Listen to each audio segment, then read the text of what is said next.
Willkommen zu einem eventuell anspruchsvollen Beitrag über Videospiele. Ein Segment, welches sich ab sofort den Autoren von Videospielen widmet, sowie den Themen und Perspektiven, die sie in ihren Spielen verarbeiten. Heute wollen wir uns mit Davey Wreden beschäftigen, dem kreativen Kopf hinter dem Indie-Phänomen und Half-Life 2-Mod The Stanley Parable, sowie seinem nicht weniger faszinierenden zweiten Spiel The Beginner's Guide. Was treibt Davey bei seinen narrativen Experimenten an und welche Fragen wirft er auf? Werfen wir nun einen genaueren Blick auf seine beiden bekannten Kreationen. Excellent.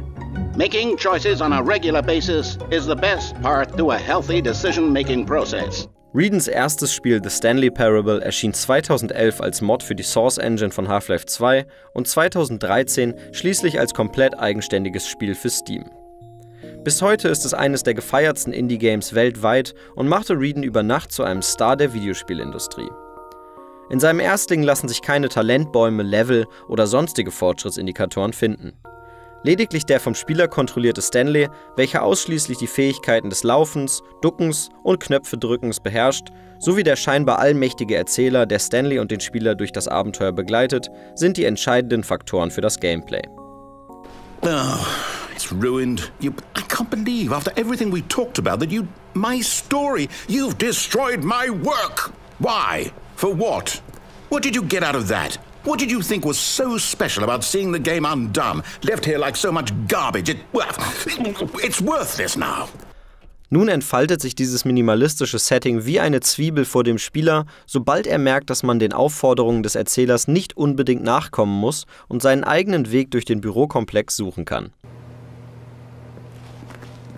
This was not the correct way to the meeting room, and Stanley knew it perfectly well. Perhaps he wanted to stop by the employee lounge first, just to admire it. Dies hat unterschiedlichste und teilweise unglaublich absurde Auswirkungen, die den Erzähler in der Regel fassungslos auf die Aktionen Stanleys reagieren lassen oder ihn sogar manipulierend in das Spielgeschehen eingreifen lassen. Hierbei ist die Prämisse von The Stanley Parable, dass das Spiel nie wirklich endet und Stanley nach einem der vielen Enden immer wieder in sein Büro und somit den Anfang des Spiels zurückgeworfen wird.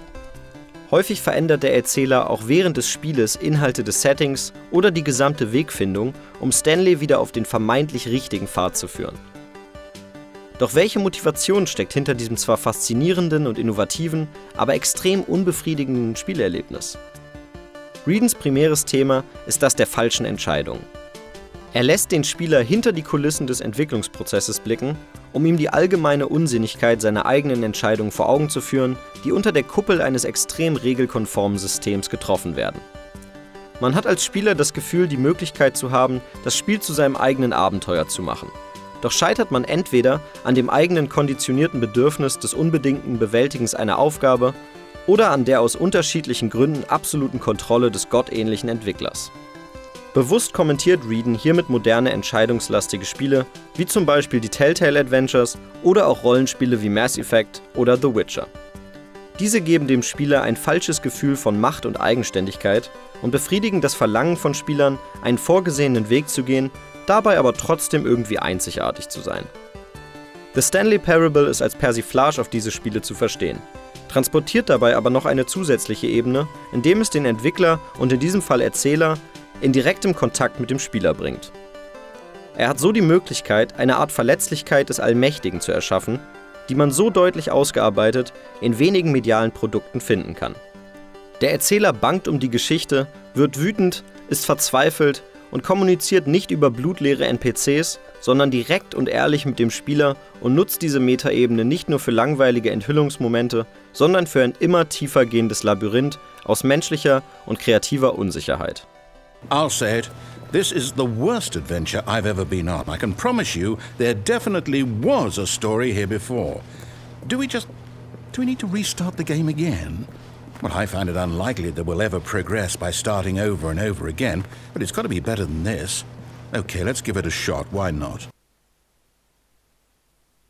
Entscheidungen haben emotionale Konsequenzen und bewirken das Gegenteil von Freiheit, sind dadurch aber umso glaubwürdiger und authentischer, da sie identifizierbar und unmittelbar sind.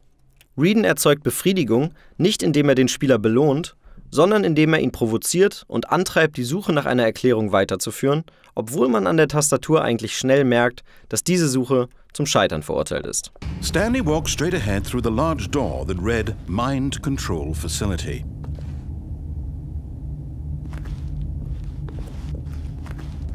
Although this passageway had the word escape written on it, the truth was that at the end of this hall, Stanley would meet his violent death.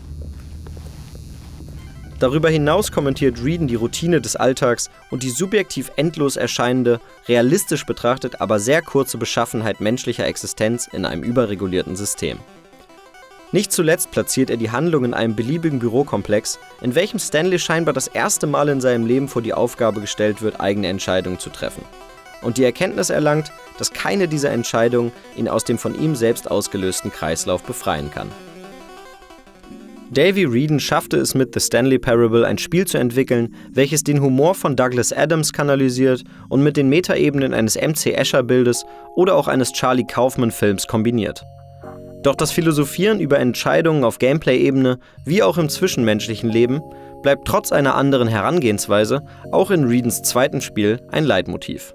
Expression can happen in a place where you are oppressed or made powerless. You know, in a game like Papers, Please or Cart Life, you're very subservient to a system and to structures that you are not in power to control.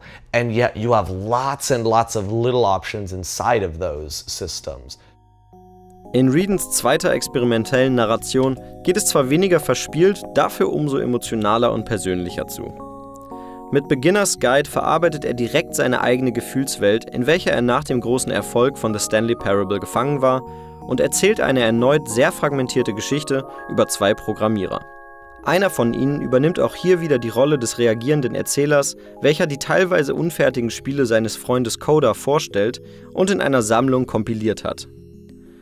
Er übernimmt hierbei die Aufgabe des Kurators, welcher auch sonst Einfluss auf die einzelnen Spiele hat und Veränderungen vornehmen muss, damit man als Spieler überhaupt vorankommt.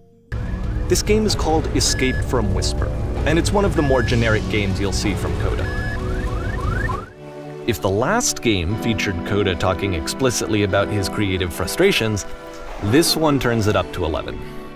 Now, put yourself in my shoes playing this. Here's a friend whose work is exhibiting signs of struggle, frustration, anxiety, depression even. And yet still he keeps making games. He keeps throwing himself into the grinder even when he clearly doesn't have the energy for it anymore. Ohne zu viel von dem Ausgang verraten zu wollen, hat mich Wreden hier mit einer absoluten Ehrlichkeit überrascht, mit der er sowohl Coda wie auch den Erzähler porträtiert und die Interpretation zulässt, dass sowohl Coda wie auch der Erzähler Aspekte von Wredens eigener Persönlichkeit darstellen. Auch in The Beginner's Guide bricht Wreden wieder bewusst die Wand zwischen Entwickler, Spieler und Code und konfrontiert den Spieler mit seiner eigenen Gedankenwelt sowie absolut minimalistischen Spielen, die als Ganzes betrachtet langsam eine emotionale Tragweite enthüllen. Hier wird Wreden endgültig zum Auteur-Entwickler, welcher seine Persönlichkeit direkt innerhalb seiner Spiele betrachtet und durch seine Spiele zu einer definierten Person mit Fehlern und Wünschen wird. Während das Verhältnis von Autor und Konsument in Medien wie Film und Buch schon lange eine dominante Rolle einnimmt, ist das Videospiel aufgrund seiner hohen grafischen Ansprüche und der komplizierten Programmierung in großen Teams noch nicht endgültig in das Territorium von Œuvres und der Autorentheorie vorgedrungen. Doch Wreden gelingt es, diese Hürde spielerisch und authentisch zu überwinden. Auch mit The Beginner's Guide führt er sein Werk über die Macht oder Ohnmacht von Entscheidungen und menschliche Missverständnisse thematisch fort und beweist, dass Spiele durchaus in einem Auteur-Kontext entstehen können.